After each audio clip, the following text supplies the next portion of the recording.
सीताराम सीताराम सीताराम भज प्यारे मन सीताराम सीताराम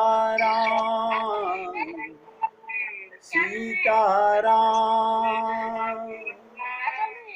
भज प्यारे मन सीताराम रघुपति राघव राजा राम पतित पावन सीताराम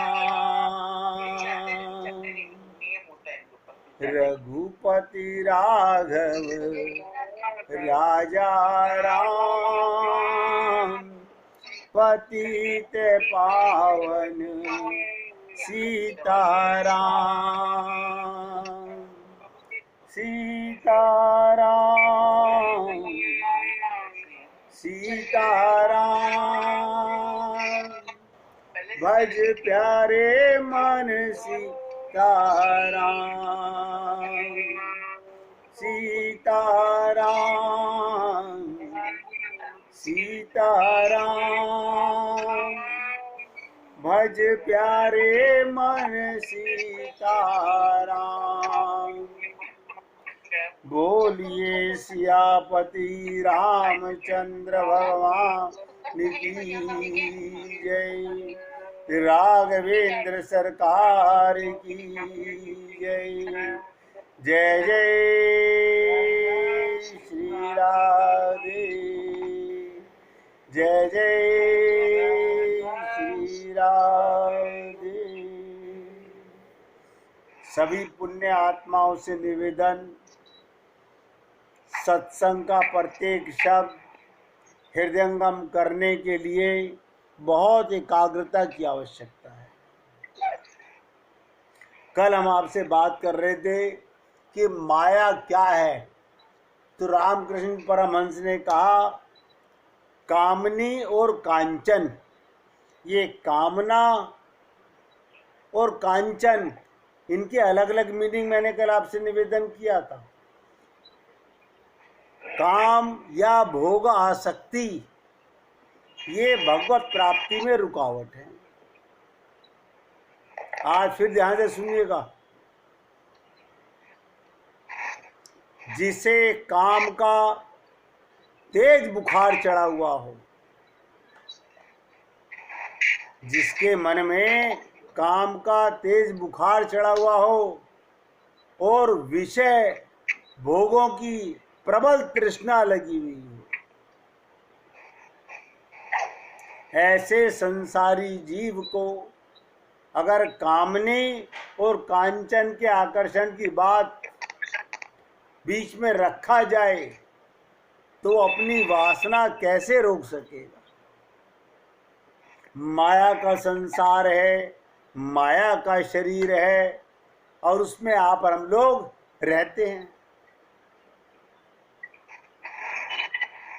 यही मूल चीज है कि माया में रहकर माया से बचना है।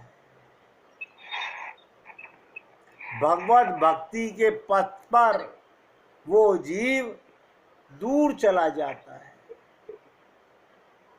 एक बार ध्यान से सुनिएगा, किसी धनवान मारवाड़ी ने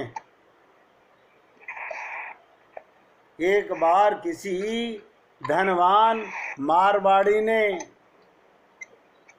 संत के पास आकर कहा, महाराज मैंने सब कुछ त्याग दिया,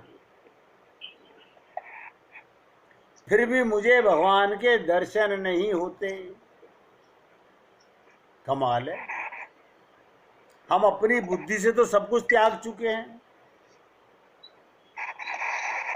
हमें अपनी चोरी का, अपनी बेईमानी का, अपने मन के रोगों का अपने आप ज्ञान कैसे हो जाएगा। आप सोचिए, मैं नारद जी का संवाद, मैं सती का संवाद नहीं सुनाता तो आप समझ सकते हैं कि कितनी बारीकी से हमारे मन में ये रोग प्रवेश करते हैं। तो संत ने क्या कहा, ध्यान सुनिएगा। संत ने कहा तुम तेल के पीपे में, बहुत ध्यान से सुनिएगा, तुम तेल के पीपे को जानते हो? बोले हाँ जानते हैं।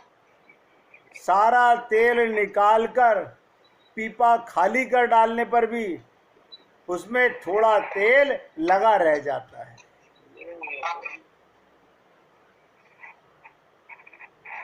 उसमें थोड़ा तेल लगा रह जाता है और उसमें से तेल की गंध आती रहती है। वैसे ही हमारे अंदर अभी भी विषय आसक्ति शेष रह गई है और उसकी गंध समय समय पर हमें आती रहती है।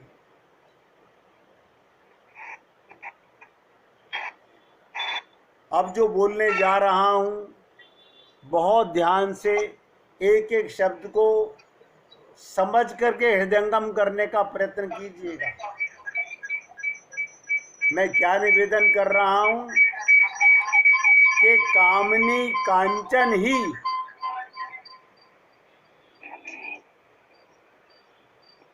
ये माया ही, देखिए ये राजकुमार जी आपका दूसरा कनेक्शन चालू होते आवाज आने लगती है, ध्यान से सुनिएगा। कामनी कांचन ही मनुष्य को संसार में डुबो रखते हैं। हमें पता नहीं चलता, हमें लगता है हम भक्ति कर रहे हैं। ना ना ना, आप केवल अपने मन को धोखा दे रहे हो, केवल धोखा, कोई भक्ति नहीं है। ईश्वर की ओर जाने नहीं देते ये कामनी और कांचन। आप मंदिरों में जा रहे हो, आप भागवत रामायण गीता सुन रहे हो, तो लगता है कि अब तो मैं भगवान का भक्त बनने जा रहा हूं। ना ना, घंटा 2 घंटा आधा घंटा, उसके बाद क्या करते हो? माया में लिप्त रहते हैं। ये माया भगवान की ओर नहीं जाने देती। कितने अचरज की बात है, सभी लोग, ध्यान सुनिएगा, सभी लोग अपने सांसारिक प्रेमिका और प्रीतम की तारीफ करते हैं, चाहे वो भला हो या बुरा हो। कहते हैं जिस प्रकार बंदर शिकारी के पैरों तले,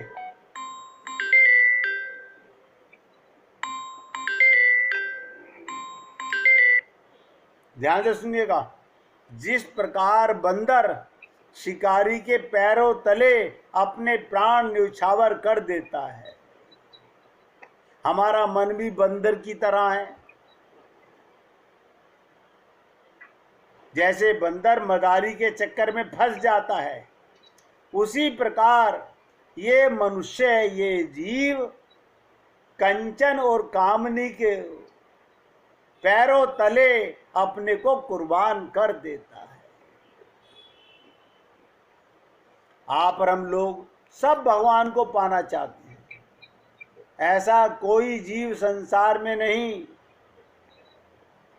जो भगवान को नहीं पाना चाहते। लेकिन मिलते क्यों नहीं भगवान? क्या भगवान को मिलने में परहेज है? नहीं, हमारी चाहत दृढ़ संकल्प के साथ नहीं है। हम गुरु के बताए मार्ग पर नहीं चलते। हम 2-2 आने की पुस्तकें, अब ध्यान सुनिएगा, अभी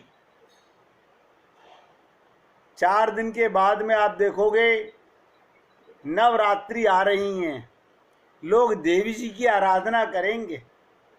देवी जी की पूजा करेंगे। कितने दिन? बस 9 दिन। बस फिर देवी जी कहाँ चली जाएंगी? रामकृष्ण परमहंस तो देवी के उपासक थे। क्या वो खाली 9 दुर्गा में ही देवी का उपासना करते थे? हमने मतलब प्रस्त काम का सीख रखा है। क्या? जहां देखी तवा परात, वहां बिताई सारी रात। हम संसार का स्वार्थ पाने के लिए ना किसी देवी को, ना किसी भगवान को, ना किसी संत को धोखा दे रहे हैं, अपने आप को धोखा दे रहे हैं। अभी तक भी ये संकल्प नहीं किया हमने। अब एक एक शब्द ध्यान दीजिएगा। मीरा के कुल में देवी की पूजा होती थी। मीरा के कुल में, परिवार में देवी की मान्यता थी, लेकिन उसने अपना सब कुछ, मेरे तो गिरधर गोपाल दूसरो ना कोई, ये है शरणागति, ये है शरणागति। अभी आप और हम लोग दृढ़ संकल्प भी नहीं कर पा रहे। भगवान ने तो कहा तुम किसी एक में, किसी में भी मुझे मानने लगो, मैं उसी में प्रकट हो जाऊंगा। हम कहते हैं ऐसे कैसे कर लें? हमारे एक मित्र हैं, ध्यान से सुनिएगा, वो गणेश जी की, देवी जी की, भैरव बाबा की, रामचंद्र जी की, कृष्ण भगवान की, लक्ष्मी नारायण की, सबकी आरतियां गाते हैं। मैंने कहा भाई ऐसा क्यों? बोले शर्मा जी पता नहीं, जिस समय में इनकी जरूरत हो कोई तो खाली होगा, कोई तो हमारे काम आ जाएगा। इसलिए हम सबको ध्यान देने का, एक एक बूंदी का भोग रोज लगा देते हैं।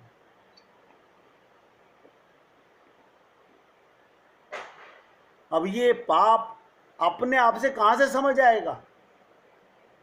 आप सोचिएगा, हमारे को ये चीजें अपने आप कहां से समझ आएंगी? क्यों? हम लोग इन चीजों की तरफ ना तो जाना चाहते हैं, ना समझना चाहते हैं। एकाग्रता नहीं है हमारे अंदर।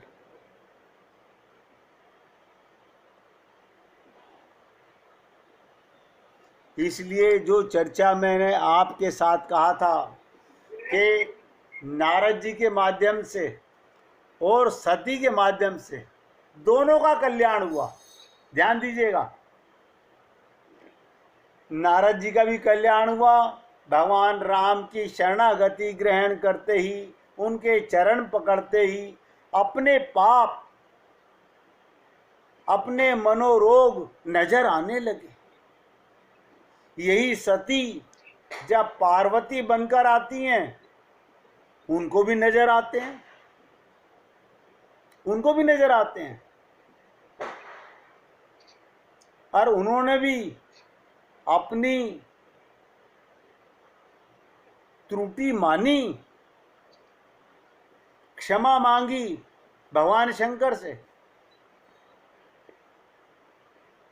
और दृढ़ संकल्प करके जिस राम का नाम सुनने में सती को शंका थी, ये भगवान कैसे हो सकते हैं, उसी रामायण को शंकर भगवान ने फिर से पार्वती को सुनाया।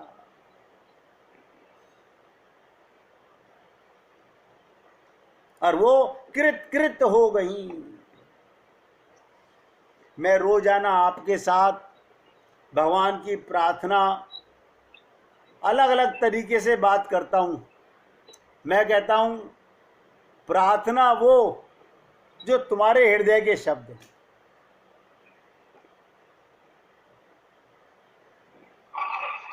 जो आपके हृदय के उद्गार हों, आपके हृदय का भाव हो, वो भगवान की प्रार्थना है। इसके लिए मैं बार बार ये बताता हूं, आप अपने प्रेमी को या प्रेमिका को प्रेम पत्र लिखोगे तो उसमें नकल नहीं चलती। किसी को अपने प्रेमी की, किसी को अपनी प्रेमिका की आंख पसंद है, किसी को कान पसंद है, किसी को नाक पसंद है, वो उसकी तारीफ लिखेगा। हम लोगों ने क्या करा, भगवान की रटी रटाई प्रार्थनाएं गा लेते हैं रोज। भगवान क्या कहते हैं, ये तेरा हृदय का भाव नहीं, मैं सुनता ही नहीं। हृदय से पुकारो। मैं रोज आपसे प्रार्थना की बात करता हूं, फिर सुनिएगा।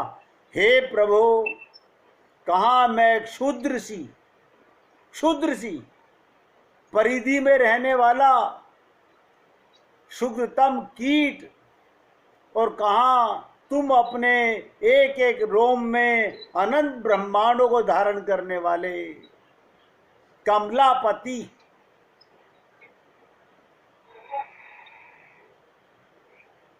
भगवान के एक एक रोम में अनंत ब्रह्मांड हैं। मैं तुम्हारी था कहां पाऊं और कैसे पाऊं? जैसे समुद्र की गहराई को नहीं पाया जा सकता, भगवान की था को नहीं पाया जा सकता। परंतु ध्यान से सुनिएगा, हे सर्वाधार, सबके आधार कौन है? नहीं, हम तो कहते हैं हमारा पति हमारा आधार है, हमारा बेटा हमारा आधार है।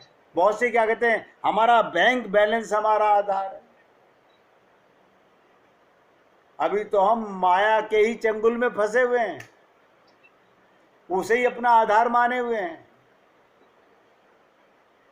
तो भक्त कहता है, हे सर्वाधार, ये तो सत्य है कि अनंत ब्रह्मांडों में किसी एक क्षुद्रतम कीट होने पर भी हूं तो तुम्हारे ही द्वारा धारण किया हुआ। मैं आपका अंश हूं, कितना भी नीच हूं, गिरा हुआ हूं, मलिन हूं तो तुम्हारा अंश। हे प्रभु, बस इतनी सी बात, इस संबंध को, इस रिश्ते को मैं कभी भूल ना पाऊं। इस तत्व को, तत्व माने क्या, अवलोक दिखेगा। तत्व माने मैं कौन और मेरा कौन, इसे भूलने ना पाऊं और सदा सर्वदा अपने को तुम्हारे ही आधार पर स्थित देखूं। इसे कहते हैं शरणागति। हम क्या कहते हैं, आज बेटा ले जा रहा है, आज पति ले जा रहा है, आज पापा ले जा रहे हैं, आज भाई ले जा रहा है। ये थाली के बैंगन बनने से भगवत प्राप्ति नहीं होगी।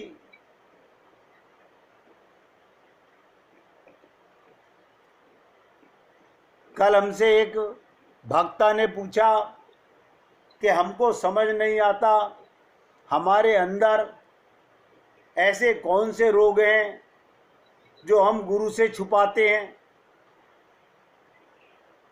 ऐसे कौन से रोग हैं?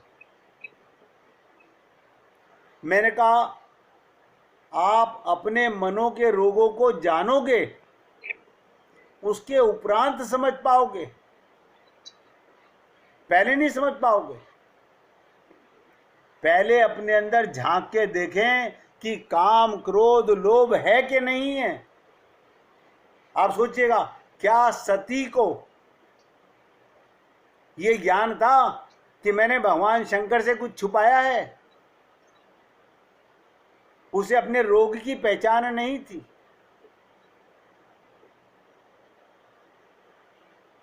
जब भगवान शंकर ने सती से पूछा कि कैसे आपने प्रभु राम की परीक्षा ली, कैसे राम की परीक्षा ली,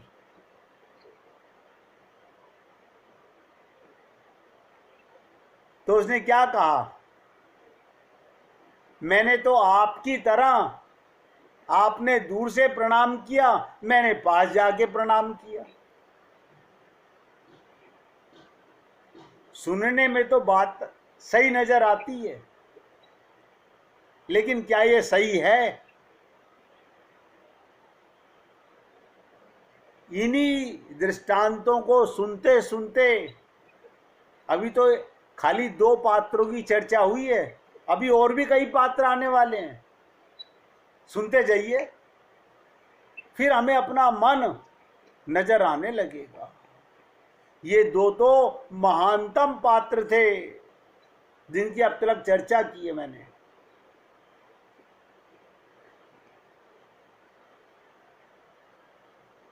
तो नारद जी ने बस एक अच्छाई की कि भगवान से सौंदर्य मांगा।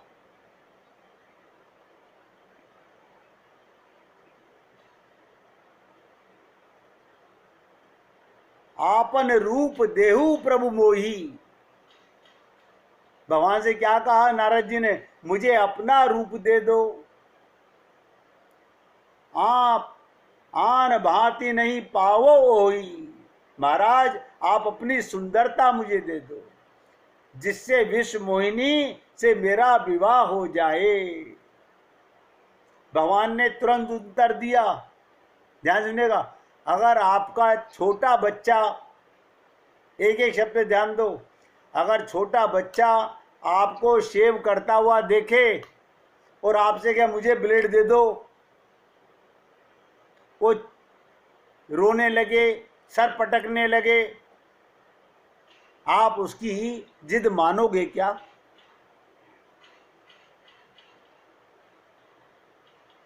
भगवान ने क्या कहा, कुपथ माग रज व्याकुल रोगी, वेद न दे सुनौ मुनि जोगी।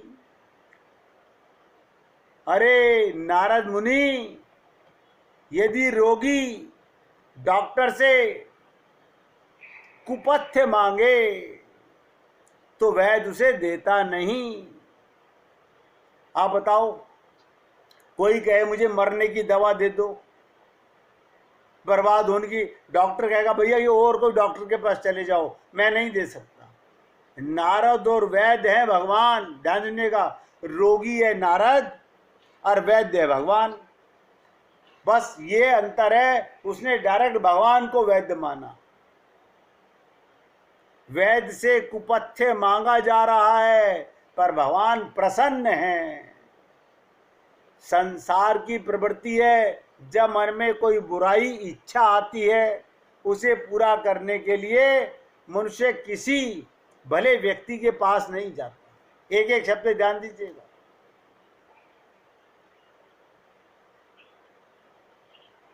कहाँ जाता है? तांत्रिक, ज्योतिषी, वो पहले से लुटेरे हैं, हम उन लुटेरों के चक्कर में फंस जाते हैं।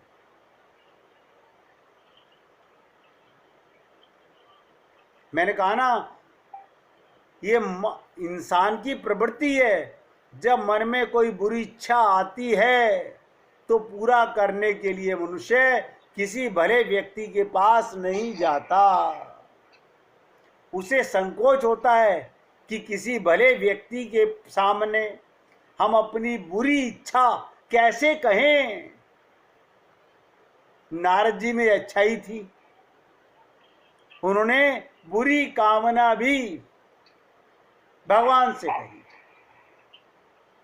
एक एक शब्द पे ध्यान दीजिएगा। उन्होंने बुरी कामना भी भगवान से कही, इसलिए वो बुरे व्यक्ति को ढूंढता है। जो व्यक्ति संसार में फंसा हुआ है, वो अपनी कामना पूरी करने के लिए बुरे व्यक्ति को ढूंढता है और उसे अपनी बुरी इच्छा को पूरा करने में सहयोग चाहता है। आप घर में भी देखते होंगे कि कई बार रोगी बेचारे पथ्य करते करते ऊब जाते हैं। वो किसी छोटे बच्चे से धीरे से कह देते हैं, भाई हमें अमुक वस्तु ला दो, बहुत दिन हो गए हमें मीठा खाए हुए। मैंने बहुत से बुजुर्ग लोगों को, जिनका अपने मन पे कंट्रोल नहीं है,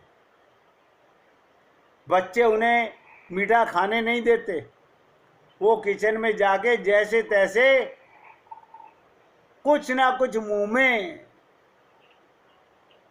शुगर की बीमारी डालना ही चाहते हैं। इससे क्या होता है, रोग और बढ़ जाता है। सोचिएगा, भगवान ने नारद से कहा, क्या कहा भगवान ने नारद से? भगवान ने कहा, नारद देखिएगा, भगवान से डायरेक्ट मांग रहे हैं।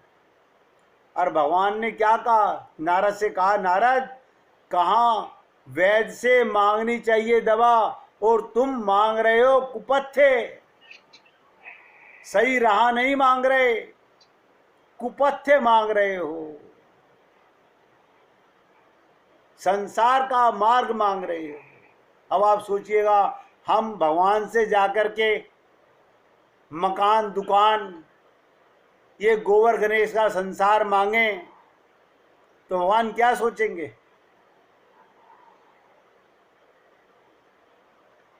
आप सोच के देखिएगा, भगवान क्या सोचेंगे। हम गुरु के पास जाकर के भी, बस गुरुजी मेरे बेटे को, मेरी बेटी को, मेरे पति को ऐसा आशीर्वाद दे दीजिए, इनका व्यापार चल निकले। गुरु अपना माथा पीट लेता है कि मैं पाप की चीज कैसे दूं। तो भगवान कहते हैं नारद से, वैद्य से मांगनी चाहिए दवा, और तुम मांग रहे हो कुपथ्य। वैद्य से कुपथ्य मांगना एक दृष्टि से इसलिए अच्छा है, वो रोगी में कुपथ्य की तीव्र इच्छा देखेगा तो वो कुपथ्य देना ही नहीं चाहेगा, बल्कि पूरे घर को सावधान कर देगा।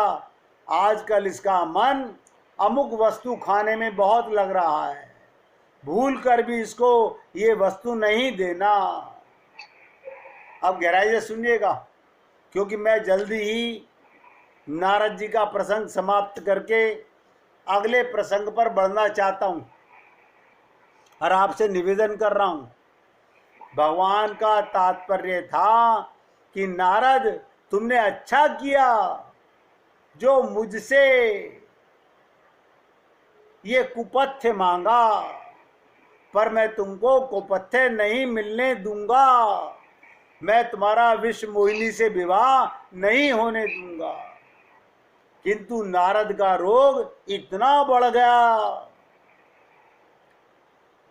कि उनके कान बहरे हो गए। ध्यान से सुनिएगा, नारद जी ने भगवान की सुनी ही नहीं, मन भी बदला हुआ था, इसलिए भगवान का वाक्य सुनकर भी उसमें निहित अर्थ का वो समझ नहीं पाए, और अंत में उनको क्रोध आ गया, क्रोध प्रकट हो गया।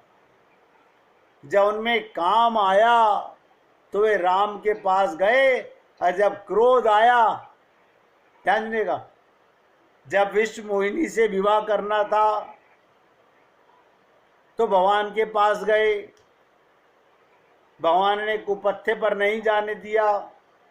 जब क्रोध आया तो ध्यान से सुनिएगा, क्या दशा हो जाती है इस जीव की। फरकत अधर कोप मन माही, होठ कांपने लगे नारद जी के, और सपदी चले कमलापति पाही। फड़कते होठों से भगवान कमलापति के पास गए, फिर नारायण के पास गए, लेकिन नारद जी ने यही विशेषता की रोग के बढ़ने के पश्चात भी उनके मन की सरलता निश्चलता नष्ट नहीं हुई। भगवान कहते हैं ना, निर्मल मन जन सो मोहि पावा। नारद जी में वो यही एक गुण था। काम की डिमांड करने भगवान के पास गए, जब क्रोध आया तो भी भगवान के पास गए। उन्होंने भगवान से कुछ नहीं छिपाया, जो उनके मन में था वो भगवान के समझ प्रकट कर दिया। उनका भगवान के प्रति समर्पण का भाव कभी मिटा नहीं। मैं यही रोग हम सब के अंदर सोच के देखें कि हम क्या अपनी बुराई, अपनी कमी कभी गुरु या भगवान के सामने कहते हैं या हम छुपाते हैं? सब में रोग है। डॉक्टर के सामने मैंने कितनी बार कहा, आप पैंट उतारने को तैयार रहते हो, सब कुछ खुल के बता देते हो, लेकिन भगवान के सामने, गुरु के सामने क्यों? शर्म आती है। नारद जी को शर्म नहीं आई। इसका मतलब अभी शरणागति में कमी है। भगवान के प्रति समर्पण का भाव कभी मिटा नहीं। ये नारद जी का सबसे विशेष गुण था। बच्चा, ध्यान से सुनिएगा, जब आप और हम लोग छोटे बच्चे थे, आपने कितनी बार देखा होगा कि छोटा बच्चा अपने मूत्र और अपने मल में ही अपने आप को लीप लेता है। माँ उसे कितनी गालियां देती है, चाटे मारती है, लेकिन वो माँ से ही चिपटता है। हम लोग जब से बुद्धिमान हो गए, हमने पर्देदारी करनी शुरू कर दी। परिणाम ये होता है, नारद को भगवान स्वस्थ बना देते हैं। आप में कोई भी रोग हो, कोई भी बुराई हो, अरे बुराइयों की तो हम खान हैं। मैंने एक ही बात आपसे कही थी, ये तन विष की फेरनी, हरि अमृत की खान। जब तक हम अपने को शरीर मानेंगे, स्त्री पुरुष मानेंगे, सारी बुराइयां हमारे अंदर हैं। ये रट लो, ये तन विष की फेरनी, हरि अमृत की खान। तो अपनी सारी बुराइयां, जैसे डॉक्टर से कहने में शर्म नहीं करते, भाई इतना ही तो कहते हैं कि डॉक्टर साहब जरा अकेले में बात करनी है आपसे। आप अपने गुरु से और भगवान से भी अकेले में बात कर सकते हो, लेकिन हमें शर्म आती है। इसका मतलब आप अभी अपनी बुराई पर पर्दा डाल रहे हो। जैसे ही नारद जी ने काम दिखाया, भगवान ने काम पूरा होने नहीं दिया। नारद ने क्रोध दिखाया, भगवान ने उसे स्वस्थ बना दिया। बताइए, कमाल है। और इतने रोगों से ग्रस्त नारद जी समस्त रोगों से मुक्ति पा जाते हैं। इसीलिए कहा गया कि जो जाकी शरण गयो वापे वा की लाज, और उल्टे जल मछली चले बहो जात गजराज। देखो भाई, अनेक रोगों से ग्रस्त नारद जब भगवान की कृपा से स्वस्थ सत्य लोक की ओर भगवान का गुणानुवाद करते हुए चले। आगे की कथा सुनिएगा, अब तक नहीं बताई थी मैंने, अब बता रहा हूं। जब नारद जी भगवान की कृपा पात्र बन के, उनके क्रोध को भी भगवान अपने अंदर ले लेते हैं। और जब नारद जी स्वस्थ हो गए तो भगवान के गुणानुवाद करते हुए, भगवान का नाम उच्चारण करते हुए जब भगवान स्वस्थ होने के बाद सत्य लोक की ओर गए तो उनके इस रास्ते में किससे मुलाकात हुई?